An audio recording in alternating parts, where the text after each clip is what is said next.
¿Qué responsabilidad tiene Boric, Vallejo y en general el Frente Amplio en la muerte de los 3 carabineros asesinados? Obviamente no son los autores materiales del hecho, no son cómplices en el sentido literal de la palabra, no se pueden llevar a tribunales por sus declaraciones en un tuit o en el Congreso ni por sus fotos con delincuentes, pero estoy segura de que merecen 2 cosas. Primero, un juicio político y segundo, una determinación de cuál es su responsabilidad efectiva por inacción de parte del Estado. Vamos primero por los hechos. El año 2021 fue el más violento de los 31 años anteriores según información de la multigremial de la Araucanía. Los grupos terroristas habían pasado de atacar maquinaria, robar madera y amedrentar a ataques sistemáticos contra las personas.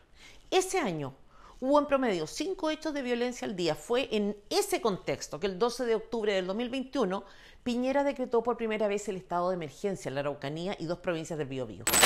¿Saben qué pasó? Los atentados disminuyeron en un 43%, pero ellos, la izquierda radical, que gobierna hoy, acusaban de militarizar la Araucanía. Recuerdo perfectamente en la convención, a la primera amenaza que sufrió Elisa Loncón por redes sociales, pidió tener una escolta policial, militarizar su espacio propio con 2 carabineras a su servicio. No fue problema cuando experimentó el miedo, pero para los demás, realmente expuestos, la presencia policial era un exceso. Cuando Boric asume, todos estos antecedentes en relación a la disminución de delitos eran públicos. Sin embargo, no renovó el estado de excepción y en los 50 días posteriores los hechos violentos aumentaron en un 57%. O sea, no solo se retrocedió al estado inicial de las cosas, sino uno peor. Es obvio, fue una señal de debilidad y los terroristas saben aprovecharla.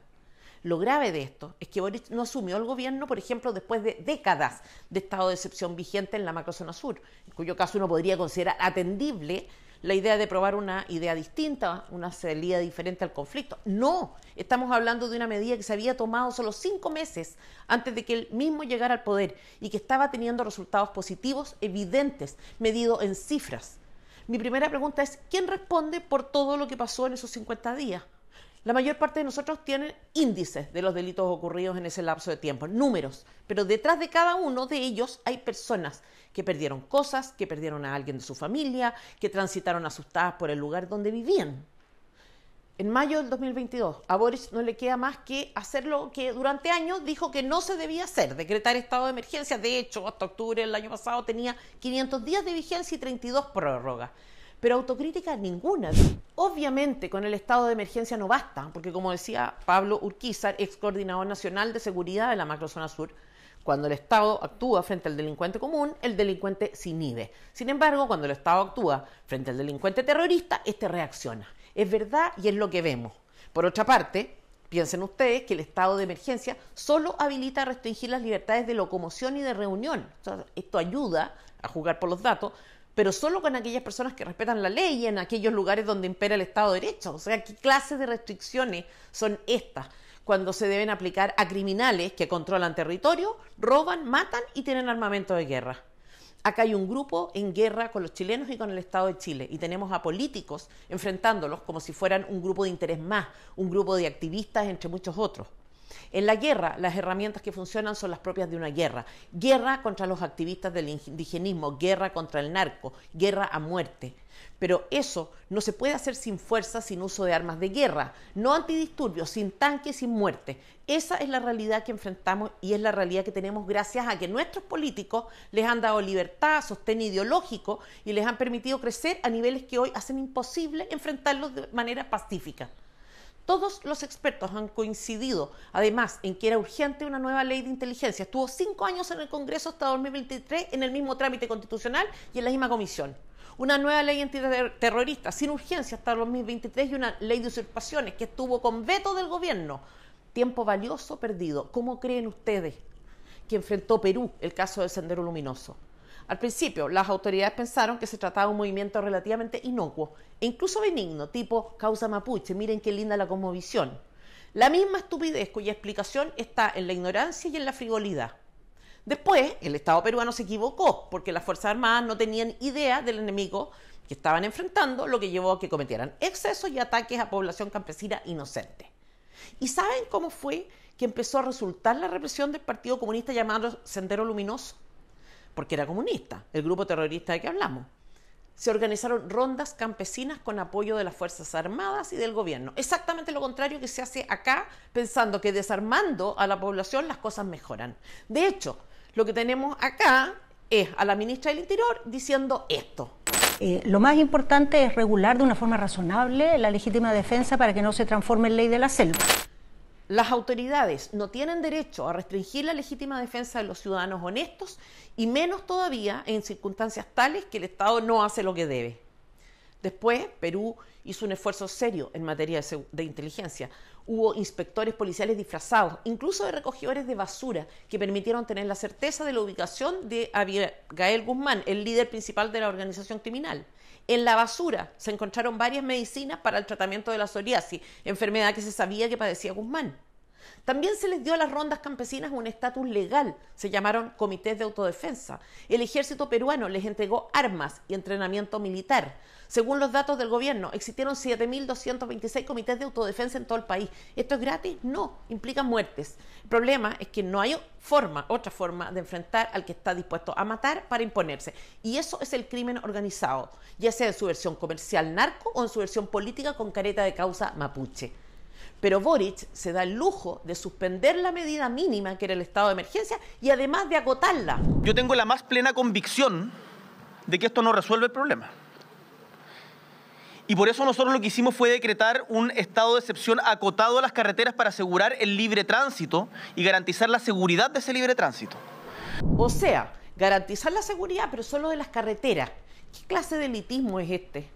Quiero recordar que hablamos de 3 carabineros muertos, el sargento Cisterna con un hijo de 6 años, el cabo Arévalo, que tenía 34 años de edad, casado y padre de una niña de 1 año, el cabo Vidal, casado, padre de un niño de 3 años de edad. ¿Quién paga por estas muertes? ¿Hay costo penal, costo político? ¿O todo se resuelve con declaraciones pomposas y rostro compungido? Nos vamos a buscar por cielo, mar y tierra. Nos vamos a encontrar. Nos vamos a fugar. Pero seguimos, como dice Boric. En noviembre del 2022, Boric estuvo dispuesto a hacer un catastro de tierra. Es lógico, o sea, si alguien dice ser dueño de algo, tiene que acreditarlo. Esto del Gualmapu es una fantasía, y si hay algo así como una deuda pendiente, el mínimo de los mínimos consiste en determinar el monto y los límites de esa deuda, porque conceptos como la deuda histórica dan para cualquier cosa y son funcionales a estos delincuentes. La cosa es que Piñera ya había intentado hacer esto en 2017, sin éxito. ¿Qué tenemos entonces? A Boric, el charlatán, haciendo todo lo que desde hace muchos años se debía hacer, haciendo lo que él mismo se opuso a hacer. Un charlatán experto en grandilocuencia, pero vacío porque lo suyo es el gesto, la expresión, la indignación moral, el megáfono. Lo que no comprende es que su obstruccionismo lo obliga hoy a hacer lo mismo que criticó y mucho más. De hecho, su plan original se derrumbó, se tuvieron que ir del gobierno la ministra del Interior, Isquia Siches, que creyó que Temucuicui era una reserva hippie, se tuvo que ir Janet Vega, ministra del Desarrollo Social, porque de nuevo le pareció buena idea agendar una reunión con Héctor Yaitul, el criminal de la CAM. Se tuvo que ir el abogado Salvador Millaleo, coordinador de asuntos indígenas del Ministerio del Interior. Se tuvo que ir José Millalén, jefe de gabinete de Raúl Alart, a cargo de la asesoría local de los asuntos indígenas. Se tuvo que ir su jefe de gabinete, Matías Mesa Lopeandia, que redactó junto con Millaleo el programa de gobierno del Frente Amplio en temas indígenas. No sabían dónde estaban parados, y el hecho de no saber acá no es una disculpa, es un agravante. Y este despiste propio de la frivolidad del Frente Amplio, no del PC, que sabe lo que hace, ha cobrado vidas y exige hoy una intervención militar, pero de verdad, organizada, con asistencia en materia de inteligencia, de países que tengan algún desarrollo en esta materia. ¿Qué opción hay si no? ¿Qué camino queda, aparte de invitar a los ciudadanos de bien a desalojar las zonas controladas por estas personas? Porque no quedará más que entrar, insisto, con tanques y bajo la advertencia de que la opción es rendirse o morir. Es verdad que no se puede llevar a la ministra Jara a tribunales porque usó una polera matapaco, pero debería renunciar.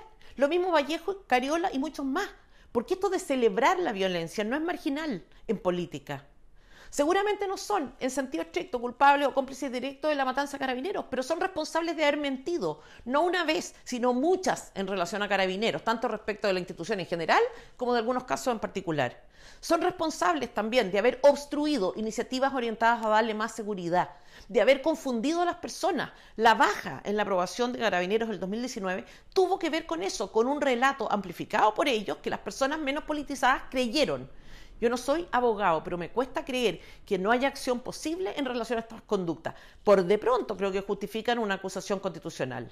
Es inaceptable tener de vocera y de presidente de la Cámara a dos señoritas expertas en tergiversación, calumnia, montaje. Me cuesta creer que no haya una herramienta disponible para defenderse. ¿Qué dijo Vallejo en su minuto? No podemos seguir entregando más recursos a Carabineros. Octubre del 2020, en febrero del 2021, siguen legitimando el actual represivo, el uso excesivo de la fuerza y las violaciones a los derechos humanos. Comillas, el ministro del Interior da cuenta de la situación de vulneración y violaciones a los derechos humanos que está sufriendo nuestro pueblo, la cantidad de heridos producto de la represión de la fuerza militar y la fuerza policial. Noviembre del 2019. Estamos solicitando unanimidad para realizar una sesión especial en la Cámara y poder tratar de manera urgente el terrible asesinato del malabarista en Panguipulli y la necesaria intervención civil a Carabineros de Chile en febrero del 2021, en un caso grabado, donde se veía claramente que el malabarista amenazaba a Carabineros. Comillas, a donde vaya Sebastián Piñera, las mujeres del mundo, los pueblos del mundo no perdonarán tu responsabilidad en las violaciones generalizadas a los derechos humanos contra nuestro pueblo, más de 350 ojos mutilados, más de 190 delitos sexuales, más de 400 torturas, en diciembre del 2019. Todo es falso. Decía también, ¿cómo vamos a creerle a este gobierno que no hay presos políticos si salen al descubierto estas patrullas que tienen como objetivo cazar manifestantes y declarar en contra de ellos sin pruebas concretas? La refundación de Carabineros es necesaria e inminente, abril de 2021. Miren este video, por favor. La represión de la fuerza militar y la fuerza policial. La investigación de un eventual centro de detención ilegal y un caso de tortura en un espacio del metro donde no habían cámara. Habían limpiado, encontraron un bidón de alcohol y un paño para limpiar, y sí encontraron amarras que usan los militares, declarado por el juez Urrutia. Esos son los casos que nos llegan todos los días, es violento. Y por eso el hermano de uno de los carabineros tiene toda la razón y todo el derecho a interpelar a Boric como lo hizo el día de su funeral. Un par de preguntas para Gabriel Boric. Sí. ¿Dónde están los derechos humanos de estos 3 carabineros que perdieron la vida de manera cobardemente? Por favor, necesitamos que se haga justicia. Y es inaceptable que algunos pretendan censurar su derecho a dirigirse al presidente en una materia que en rigor no es política, sino anterior a la política. Exigir respeto por la propia integridad, condiciones mínimas de seguridad, es un derecho irrenunciable. Pretender que cumplan con el deber de enfrentar a delincuentes y terroristas que pongan en riesgo su vida y a su vez que se abstengan de hacer juicios en relación a la conducta de autoridades políticas que amenazan de manera directa sus vidas es suponer que se trata de esclavos. Y yo espero que ese gesto de valentía del hermano del carabinero que murió no solo no reciba sanción, sino que se tome de ejemplo. Las policías, las Fuerzas Armadas tienen un deber, una misión que cumplir. Ese deber entraña un riesgo, ellos lo saben y lo asumen. Pero una cosa es estar dispuesto a dar la vida por la patria y otra muy distinta, prestarse para realizar funciones que los exponen a morir sin las atribuciones ni el armamento adecuado y además hacerlo sin cuestionar a la autoridad. Y yo espero que el gobierno que venga no solo los provea de lo necesario, sino que además mejore sus situaciones laborales. Esto significa ser no deliberante para la izquierda radical, ser funcional a un grupo político que manifiesta debilidad, simpatía o abierta complicidad con delincuentes y terroristas, guardar silencio y dejarse llevar como oveja al matadero. Lo que hizo el hermano del carabinero no fue dar una opinión política, no se refirió a las reformas de Boric, al proceso constitucional, a la derecha o a la izquierda, habló de derechos humanos, de sus derechos humanos, de la más básica de las garantías de cualquier ciudadano tiene derecho a exigir.